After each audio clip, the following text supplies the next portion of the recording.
Good evening. Hello. Hello. And welcome to Greenlight Bookstore on Fulton Street. I'm Kay from Greenlight, and we are so excited to host tonight's event with Alyssa Songsiridej presenting her new book, Little Rabbit. She'll be talking with Julia Phillips, so you're in for an excellent evening. Before I turn things over to them, just a couple of housekeeping reminders. We do ask that everyone please keep your mask on for the entirety of the time in the store this evening, and please turn off or silence your cell phones during the presentation. We are recording this event, hello, so we will be sharing it on YouTube and other social media platforms later on, just so you all know. And most importantly, don't forget to buy the book. If you purchased a book bundle with your ticket, thank you very much. And Alyssa just signed all the copies that we have. They're on display up at the register, so you can pick up a signed copy. If anyone wants to have them personalized, we can ask Alyssa following the presentation. And your purchase of Little Rabbit makes it possible for Greenlight to continue to offer accessible event programming just like this. And we thank you for helping make this independent bookstore sustainable. Our interviewer for this evening is Julia Phillips. Julia is the author of the internationally best-selling novel Disappearing Earth, which was a finalist for the National Book Award. A Fulbright Fellow, Julia has written for the New York Times, the Atlantic, and the Paris Review. They will be speaking with our featured author, Alyssa Songsiridej. Alyssa is an editor at Electric Literature.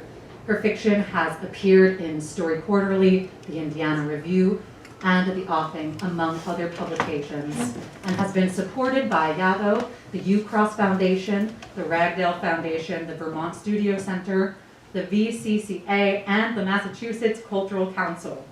Little Rabbit is her first novel, and she lives in Philadelphia. In lieu of summarizing her new book, Little Rabbit, I'll share with you just some of the praise heaped upon it by other writers. Ling Ma called it a darkly sensuous tale of awakening that will quietly engulf you in flames. Alexandra Kleeman said, scintillating and seductive, almost unbearably perceptive. Rachel Yoder, empathetic and horny novel. Wait, no, that's Carmen Maria Machado, but also an excellent full quote. Rachel said, eviscerating, sophisticated, so incredibly hot. So I think we're getting the theme here. And then yes, there it is. Carmen Maria Machado described it as a deeply empathetic and horny novel. A love letter to bottoming and being an artist and following yourself to the end of everything. So you are in for something special tonight. Alyssa will be reading from the book, then Julia will join her in conversation, and then you all will have the chance to ask questions after that. So please join me in welcoming to the stage Alyssa Songsiridej and Julia Phillips.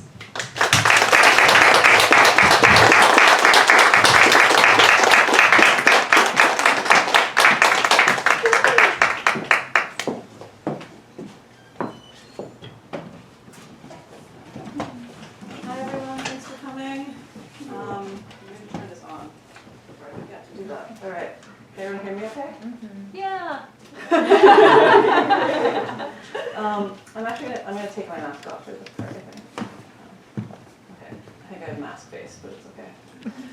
All right, so I'm just gonna read a brief part from chapter 2. I don't think it needs a lot of setup. The two main characters have met, but stuff hasn't happened yet. All right. The question of sleeping with the choreographer, of what it would feel like to touch him, knocked around inside of me until winter broke into rainy New England spring. Finally, I came up with an excuse. I convinced a friend at a small cultural magazine to let me profile the choreographer in his dance company. No one would pay me, and I'd have to buy my own train ticket and stay on my friend's couch in Sunset Park, but it gave me a reason to email him that I was coming. Good, he wrote back. You can stop in on a rehearsal. At some point during the train ride down the coast, the cool spring switched to sudden muggy pre-summer, a bubble of heat and humidity that only grew overnight as I sweated and turned on my friend's stiff fold-out couch. The heat dampened my anticipation, muddling my expectations of my own gross humanity. I had to take 3 different trains to get to the choreographer's rehearsal space, and during the journey I absorbed vast quantities of the city's grime and dirt.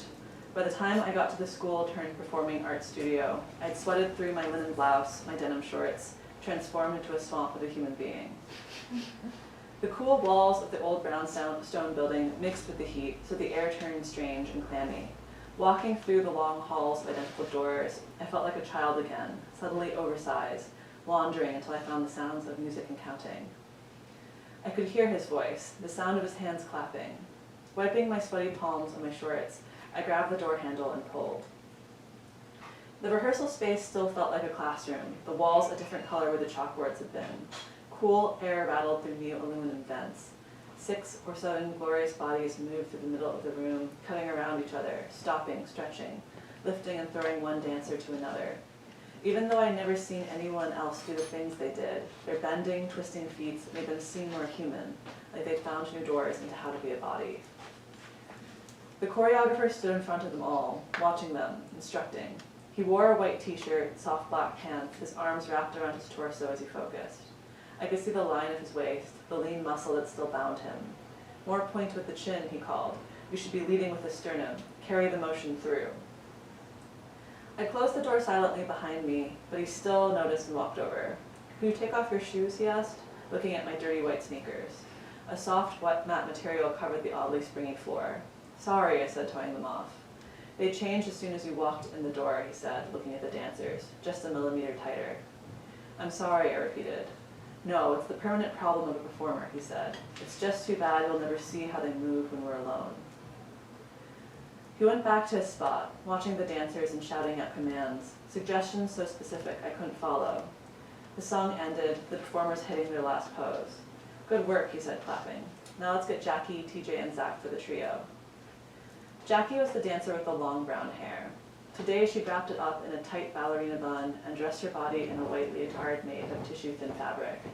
I stared at the muscles winging across her back, her thighs, until I felt absurd, goggle-eyed. She turned away from my gaze, her forearms up against the back of her head, with her mouth pressed into her bicep. Her right leg was up, and the 2 male dancers crowded the floor around her, one taking her raised calf in his palm. They held still for a beat, turned into living Grecian statues. Then the music began, and they sprang to life, one male dancer lifting Jackie, their backs to each other, then tossing her to the other who caught her by the waist. She seemed trapped for a moment, with her legs stiff behind her, before swirling free, the world turned by her hips. Stop, the choreographer called. Jackie, you need to be initiating the movement more from the pelvic bowl. He crossed the room to stand next to her, pointing his thumbs at his own hips. Imagine you have 2 strings tugging your iliac crests. He swiveled to demonstrate, shifting the balance of his knees. Jackie copied him. I reached into my leather satchel for water, but I didn't have any. I felt a pen. Oh, notes, I remembered. I should be taking notes. And when you hit your right elbow, hit it. She struck a pose with her right elbow up and out. You need to point a little higher. He touched her elbow with 2 fingers, adjusting. And look a little more this way.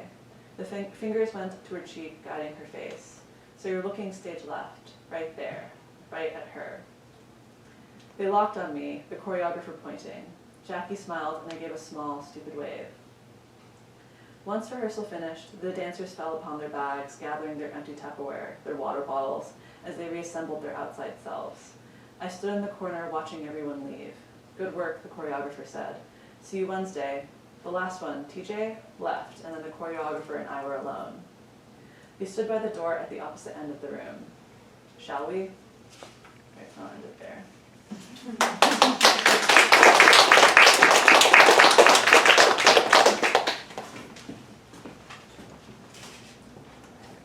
I love that you chose a New York City section to read for us in New York City. Yeah. I think it's very fun. And a performance section for you to read in this moment of being on stage. Yeah. Thank you so much for being on stage with us tonight. Yeah. Thank you for being here. Thank you so much for having me and for doing this. It's great. I mean, I think I picked it because I was like, oh, bodies in a room. I guess it'd be bodies in a room with people again. If anyone wants to get their iliac crest going. Yeah, I think that Don't let us it. Don't let us stop. Alyssa, congratulations on this incredible novel, your debut novel. This is such an accomplishment, and it is so special for all of us to be able to be here and celebrate it with you.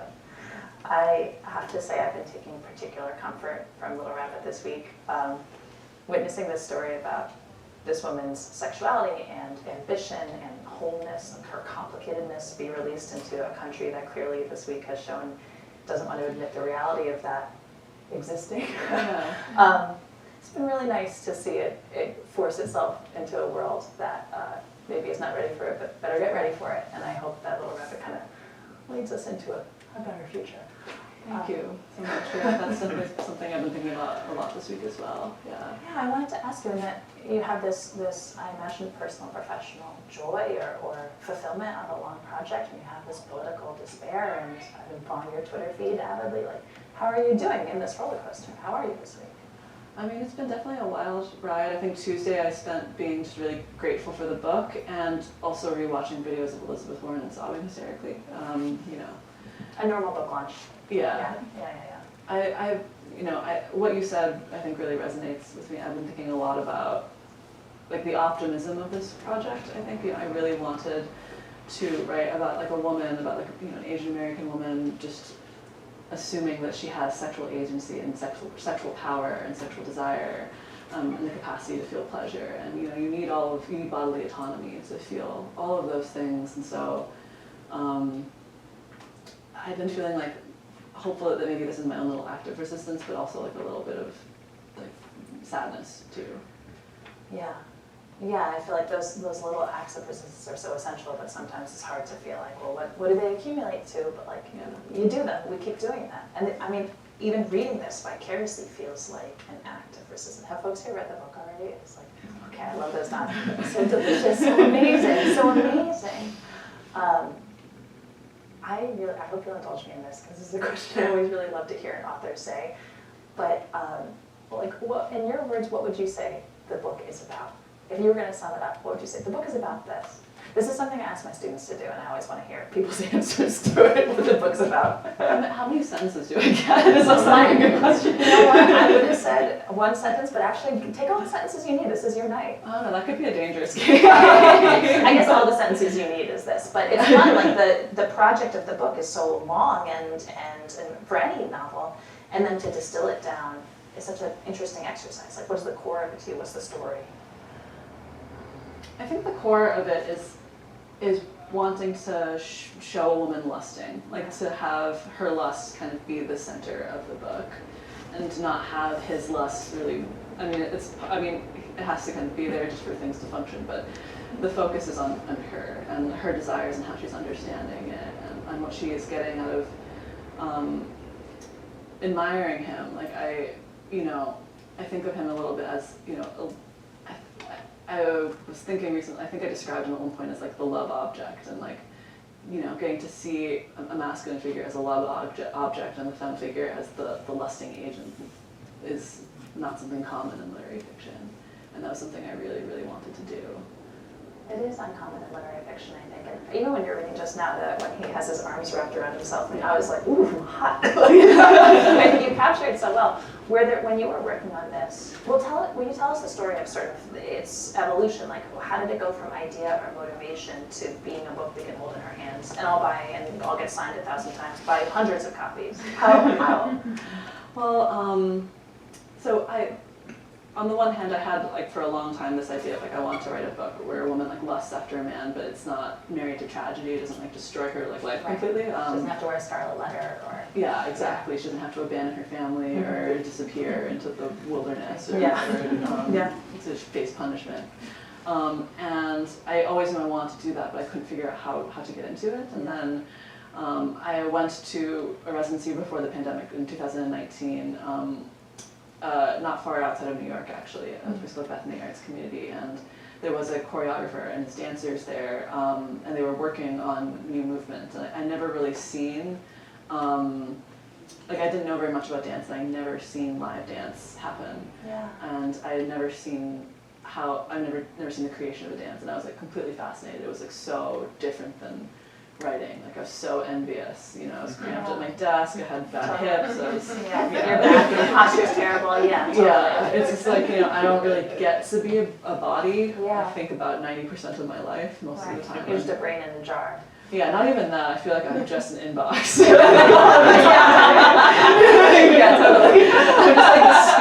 monitoring my inbox, like getting ready to respond. Yeah, totally. And these dancers got to be their bodies, and they got to make art, like this incredible art with their bodies, and it felt so emotionally affecting. And I was like, I don't know how to describe this. I want to try to describe it, and I want to try to talk about this process in writing, even though it feels so far from writing. And so I got those ideas, but I didn't have a ton of time. I was like doing all these weird freelance gigs. Like I had been an adjunct for a while, and that kind of wore me down. So I switched to freelance, and I was doing that instead. And I was working for these like educational companies, and then in the pandemic they all sort of shut production because they were tied to schools. It was it was like the company relied on teachers in schools assigning out articles, and when the schools closed, they closed. So I was actually, like, thanks to the American CARES Act, which maybe I should have like thanked in my acknowledgements, I was able to be on unemployment during that time, which as a freelancer I wouldn't have been able to before. So I think I was also as I was getting this money that was able to sustain me and sustain my art, I was thinking a lot about the material realities we need to work, to make books, to make dance, to make visual art, to make films. And then I had nothing going on because it was early lockdown, and so I just sort of went into like a fugue state and was writing just much more than I really ever can. I don't think I'll ever have this kind of stamina to do something like this again, but I was like doing like 10-hour, just like writing kind of obsessively. Wait, this is extraordinary to me. March 2020 you're starting this. Yeah. This is extraordinary. Okay, keep going. Yeah. 10 hours a day. It's 10 hours a day. Yeah. And then I think around like the end of May was when I finished like the first draft. End of May? It was like a bit. Just to be clear, it was like a really different draft. It was like all written in hand. Like I still have the notebooks. It was just these like stacks of like sloppy notebooks. I'm obsessed with this. My hand really hurt. Like this is incredible. Yeah. This is incredible. Yeah. Everyone else was like crying into their soup and watching Netflix. I mean, I was also crying into soup and I don't know, and also doing elaborate cooking projects. And you were not sleeping. You were making sourdough and writing 10 hours a day. This is extraordinary. This is extraordinary. But like I don't want to make it sound like like I was like, oh, I was so productive during the pandemic, but it was like it just kind of saved me. Honestly, I needed it to keep me going. I think at that point I was feeling I think like a lot of us were feeling like a lot of despair, and actually I think a lot of this makes so much sense because the book is so alive and passionate. This makes so much sense. Yeah, and I think a lot of it too was just I was trying to kind of keep. It was so close to what life was like before, before times, and I kind of wanted to keep it alive for myself in this book. And I think about they travel all over, like she's taking Amtrak like everywhere. She's just like they're going to these big live performances, they're going to readings, they're going to parties and conferences. I think a little bit of that was like me trying to keep alive this in-person creative world that I was like very worried was going to go away forever at the time. This makes so much sense. I mean, it is so alive and so vivid and sharp. And reading it in the pandemic, I think like we're able to enter that world that feels like both before and somehow eternal. Like it'll never go away. Somehow, if we can preserve it here, maybe we'll have the hope of it returning in real life. But okay, so all right, it's May 2020. You've got your stacks of sloppy notebooks. Wow. So what happened from one to the other? Where's? Well, at some point I had to type them up. Okay, so you type them up. This is just extraordinary, I think. Yeah. So I typed them up, and something I'll say is like when in the very first draft, it was kind of just the relationship. Yeah. And it didn't the have relationship between Little Rabbit and the choreographer. Yeah, the relationship between Little Rabbit and the choreographer, the romantic relationship. And like there's still something kind of like that part came really fast and really obsessed me. But I typed it up and I gave it to my friend who's an early reader, and he was like, kind of like, she has no like friends. She kind of just like completely gets consumed by this relationship. Like, what is she worried about losing when she's going into this relationship? Like, what's going on there? She's so, because already there she was like so reluctant to get into the relationship. Yeah. And my friend kind of pushed me on like, what's the why? Like, what's happening there? And then I started thinking about like her, her family, her friends, like all the people around her, and what she might have to give up to go into this relationship, and also like the pain of that, like the pain of having people like look at you and interpreting you in a way that doesn't feel right, or doesn't match up and feels like uncomfortable or painful. Yes. Which I think is like very, very real. Yes. Yeah. Yes, absolutely. Yeah. That's extraordinary because you've created such a beautiful and compelling like love triangle in these pages. We have the novel's narrator's caught between these two different great loves. We have the choreographer, who's like this older, established, like very successful guy in New York City. And then we have Annie, her roommate, who is also an emerging writer and queer, and much more of like a peer relationship. And a commitment to either of those people means for our narrator a whole different way of being, like going in this different direction, recognizing these different parts of herself, or honoring these different parts of herself. And both relationships are really intense and really romantic in their own way. And like, so how fascinating to think that you construct them at different times and yet so cohesively. What was it like to develop that Annie line? What was it like to develop that friendship and that relationship?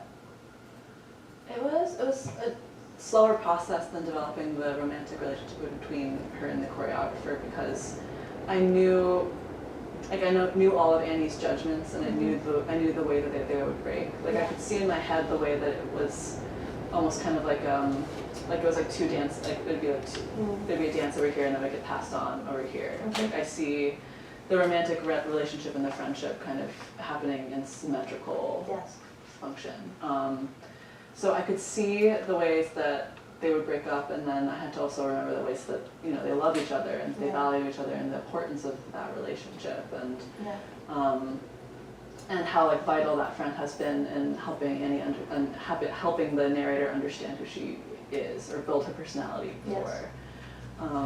And just knowing that the point that she's at in her life, it's like a coming of age novel, but she's 30, she's 31. She's a grown woman, yeah, totally. So it's like not what we commonly think of as like a coming of age novel, but I know that like at that stage of life, like this is how it was for me. It sort of felt like I had to put down some things to pick up other things, and then like who I was as an adult was like really changing. Yeah. And I wanted to kind of capture that moment for her too. I love that. Yeah, the moment of she's forged an identity for herself, she's forged life for herself, and then she's lived long enough, and then to evaluate, like, is this it? Is this who I am? Is this what I want? It's incredible. Yeah, or it's like really worked for her up until one point, but then like the truth of things, even friendship, which I think we like to think of friendship as being like it's static. We think of the kind of like I think of it as like a social media meme of like your girlfriends are the ones who are there for you forever. Like this like kind of intense positivity, but it's just as difficult and complex a relationship as like a romantic relationship, and they ebb and flow too, and sometimes they end. And I wanted to depict that and depict it fully and honor it as well. Yes, yeah.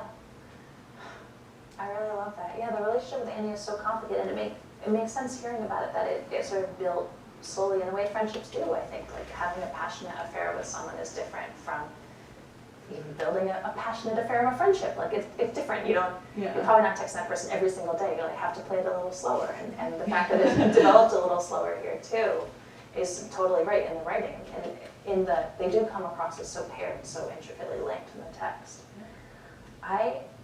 You make a craft choice too here that I think is so simple and yet so exquisite and effective, which is that you withhold your narrator's name from us. And I was wondering what made you decide to keep it back for the period that you did keep it back, and what impact you wanted to have on the text, because I found it to be just perfect in every way.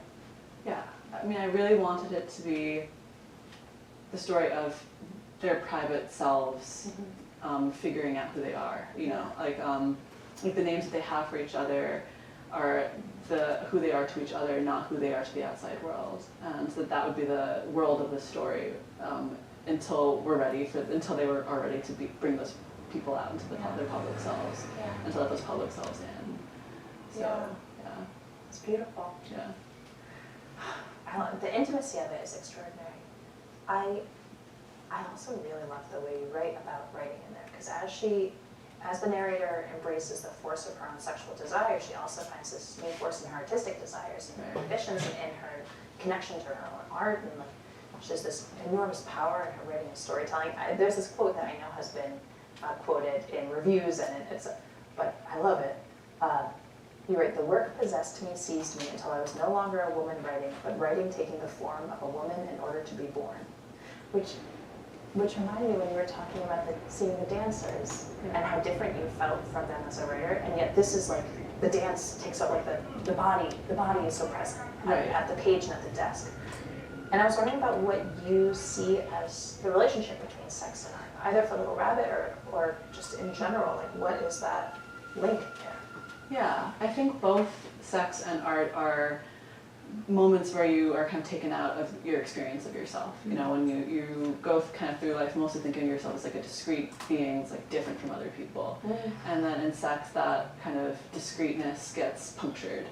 And the same thing with art. Like at least for me personally, when I'm like really feeling the writing happening, it feels kind of like I'm not me anymore. And it sounds like very woo, but yeah, it's just it really. I mean, I felt like as I was writing this that like it really did kind of take me over, and that I had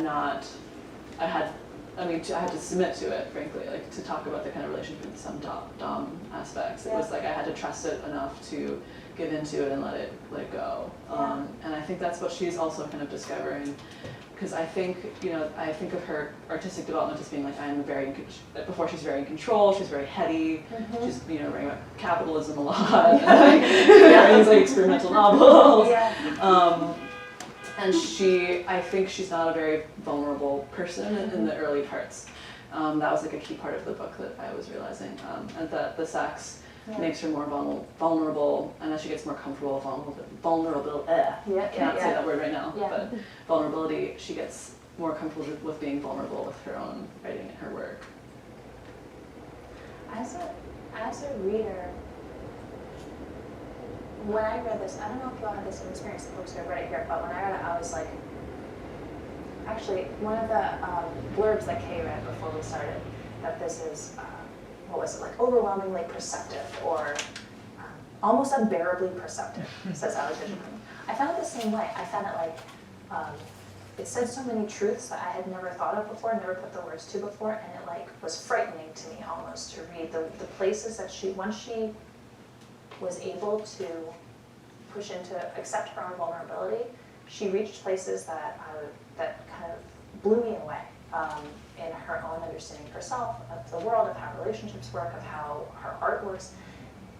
And just as a human, as a writer, but as a human being, like, how did you get to those? Did you already know those things? Did it surprise you in the writing? I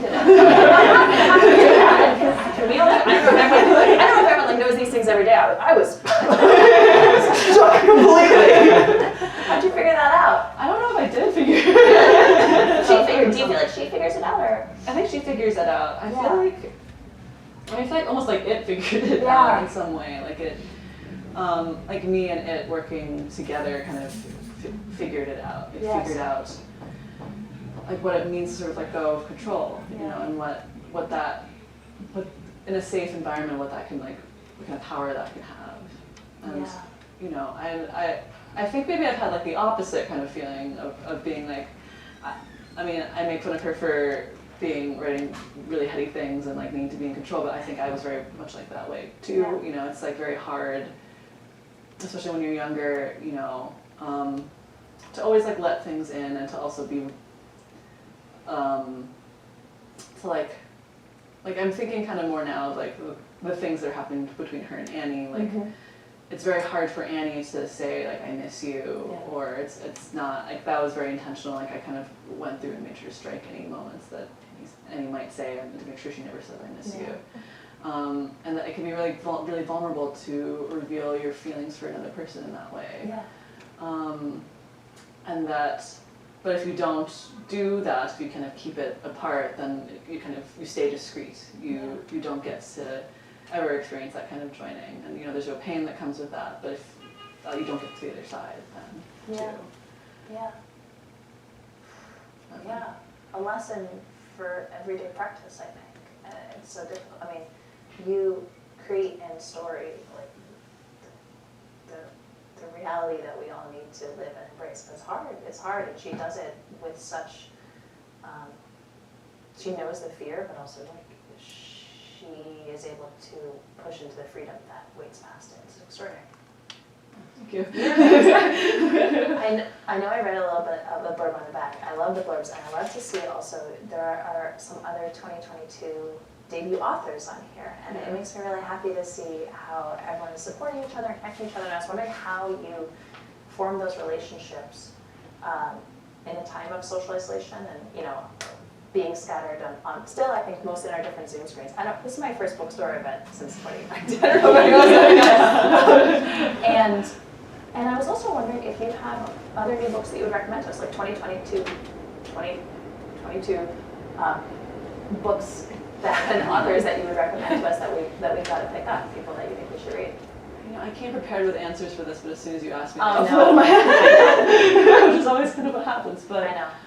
I mean, looking in the fall, there's Jonathan Escoffery's If I Survive You. It's a short story collection that I'm really looking forward to.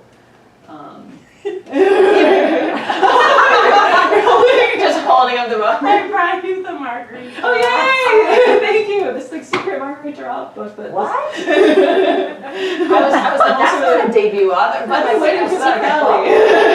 I brought it for you.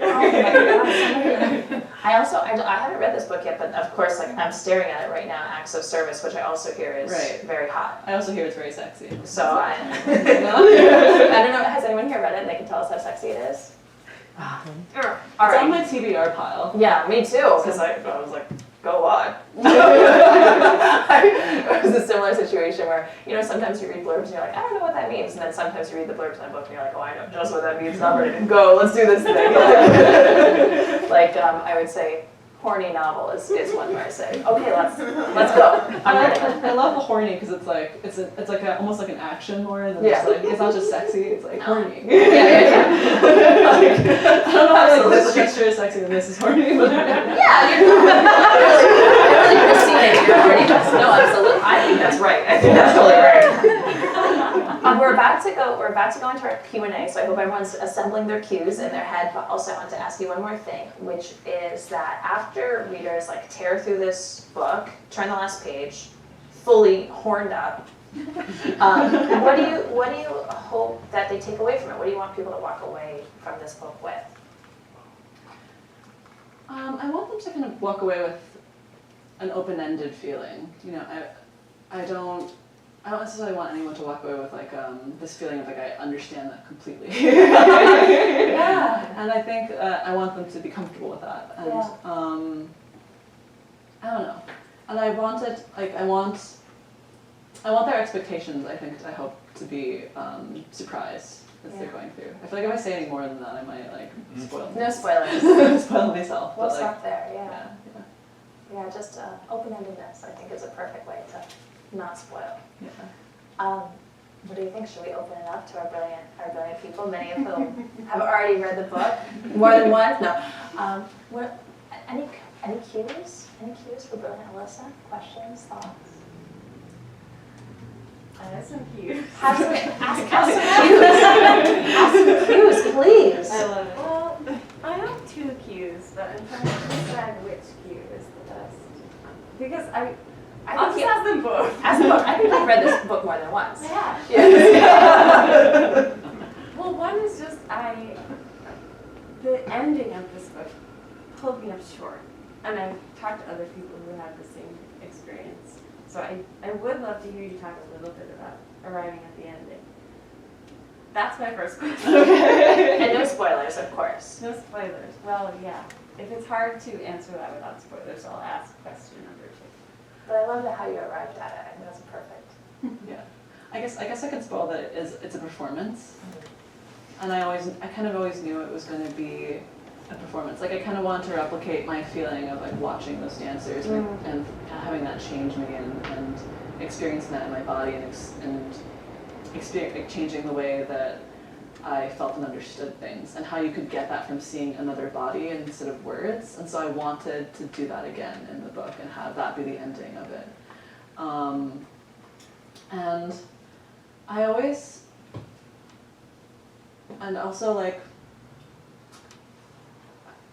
the thing I want to say is kind of spoil it, so I'm trying to figure out what I'm going to say. But I shouldn't say it. Oh, I love it. Like I knew it was going to be a strong affirmative ending in a way. Yeah. If I can't say that much without spoiling. Yeah. That's one of the things that's most surprising about the ending is just how surprising it is to have an affirmative conclusion rather than a punishment. Yeah, that was very much my thing. I was like, I do not want it to be punishment. You know, I didn't want to marry it to tragedy. I wanted to feel affirmative and empowering in a way. So that was my goal. I don't think that's a bit of spoiler. I think that's a perfect way to talk about it. Wait, what's question number 2? Oh, it's just about, I mean, you and I, we've talked a bit about this. The experience of time in quarantine was very different from other times. So, and I know that you've described it tonight, just the spell that you were under as you wrote this. I'm just curious how you're writing now, what your relationship to time is right now, what your practice is.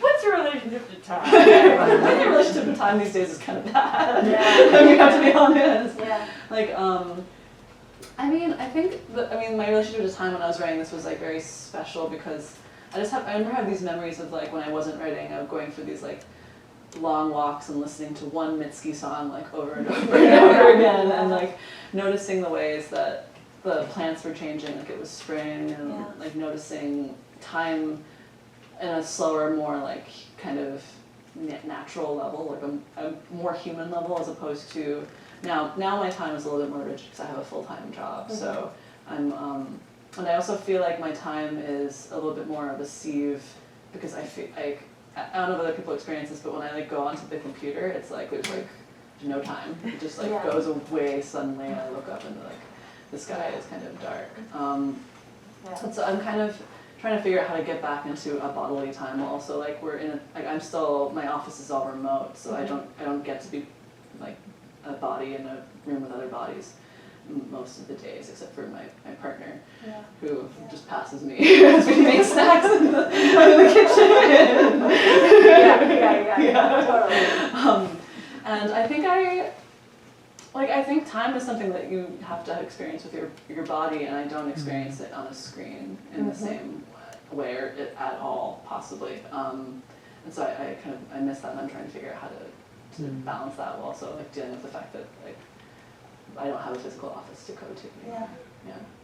How's your writing practice? I asked that with the question that if it is currently existing in this destabilizing moment, I would be just as I was when you related writing a first draft in 2 months. I would be shocked. Like I would be shocked again. How's your writing practice? You're like writing and.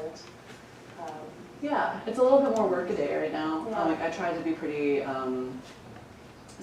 disciplined, and I try to really make sure I schedule time just to sit with a notebook, even if I'm just writing garbage, which most of the time I am. Like I think it's like I kind of think of it almost like I'm like hunting or something. Like I'm kind of just trying to make space for something to come through. And I know that if I don't like make that space, nothing will come through. Like even if it's like I'm having like a long bad spell of like it not going well, I still have to kind of show up to the place and hope that something to make space for it. I love that. You're in the blind. I'm in the blind. Yeah, Totally. totally. Yeah. I love that. Yeah. I have a question. Yeah. You talked about the difficulty of describing dance, and I wonder how you knew that you had got it. So I went through some iterations where I wasn't getting it, where I was getting really fixated on describing like how the dancers were like moving with each other, like getting almost too technical. And I actually kind of think of that almost mimicking like the writing in the sex of like, you know, sometimes sex writing can be too technical. And so I knew, and when I realized like, oh, the important thing that's happening in the scene is not what is like physically happening, like not that level of detail, but it's like what's happening in her reactions, like how she's viewing it and seeing it. Then that kind of clicked into gear, because then I knew the focus is actually over here on her internal experience, not on just like, is the elbow this high or that high, or like what's going on there, like what's going on with the foot. Does your hand go for that? the reviews that I've read of this book all say sexy. And so my question is in two parts. Were you intentionally writing a sexy book? Were you writing it going, oh, I need to write that? But also, because I know certain people are concerned, are you concerned that its perception as a sexy book kind of scales back on the other elements of it? Like, I don't know if it's like intensely sexy. I haven't read it, sorry. Yes. But like, I don't know if it's like 50 Shades of Grey sexy, which I also haven't read, so I don't know. Or like, so is it like a thing that how have you responded to the perceived sexiness of it, but also was it intentional that it be read as a sexy book? It was intentional for me for it to be read as a sexy book, in that like I wanted her to be having sexy feelings. Like the center was always her lust and her desire, and I wanted her to be having that. And I guess I'm not so worried about the sexiness overshadowing everything else, because I really do see them all as being very intertwined with each other, and I'm hoping people kind of see that as they read. That like the things I'm asking about, like art making, and like also, you know, their relationship is also full of all these kind of material negotiations. Like he has more money than her, he has property, and her kind of figuring out is it okay to accept help from someone I'm dating, like all of these other questions, like how, and also he himself gets money from donors, he had been married to a wealthier woman, like that relationships have like a material component that we don't really acknowledge as much in this day and age, that is kind of, it's unavoidable. Like, you know, if you think about the things that you as in a couple end up fighting about, like money is almost always the number one thing. But I think we have kind of an illusion that it's like pure, no, it's just like love conquers all, it'll be fine. But there is this material, like this, the facts is that we, like, not to bring it back to capitalism, we live under capitalism. And we have to pay bills, and if you start families, it's the good negotiation of like whose job is the one that's going to go. Like that, these are, you know, I'm thinking about starting a family, so I'm thinking about this a lot too, you know. And so I think of the sexiness as being oddly part of the capitalism, if that makes any sense. I think that's such a brilliant question, I think, because I think sexiness can kind of like, in the reading of it, it doesn't belong that, but in the talking about it, sometimes like sexy becomes the one word that I wonder if you'll get wary of hearing the word sexy over time. Maybe not.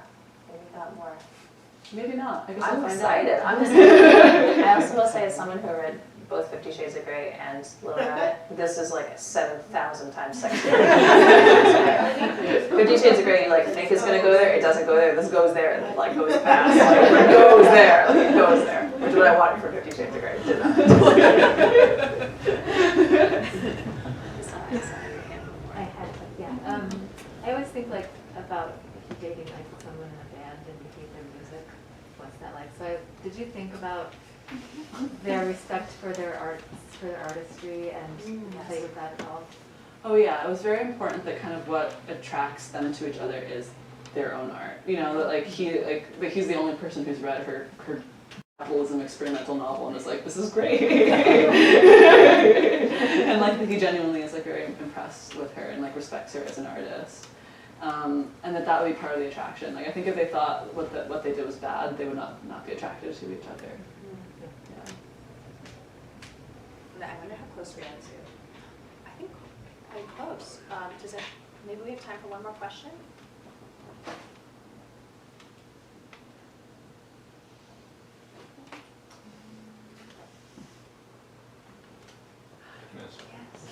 So do you have any inkling or idea of how this will influence your next work? Like after this, like where do you go, do you think? I mean, if you don't have a direction, that's fine. I want to know the answer. Yeah. I mean, like I am kind of working on something now that I think of as being like a kind of spiritual sequel to this, if not like a literal sequel. But I don't know if I can explain what that means to you right now, so I'm really sorry that I said that.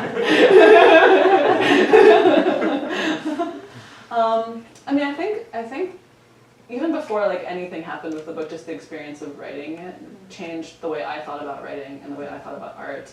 And I think that is something I'm going to carry through my writing practice, like from now on, and that's something that has like kind of opened it up for me, because I was like pretty stuck before, I think, with me and my capitalism. And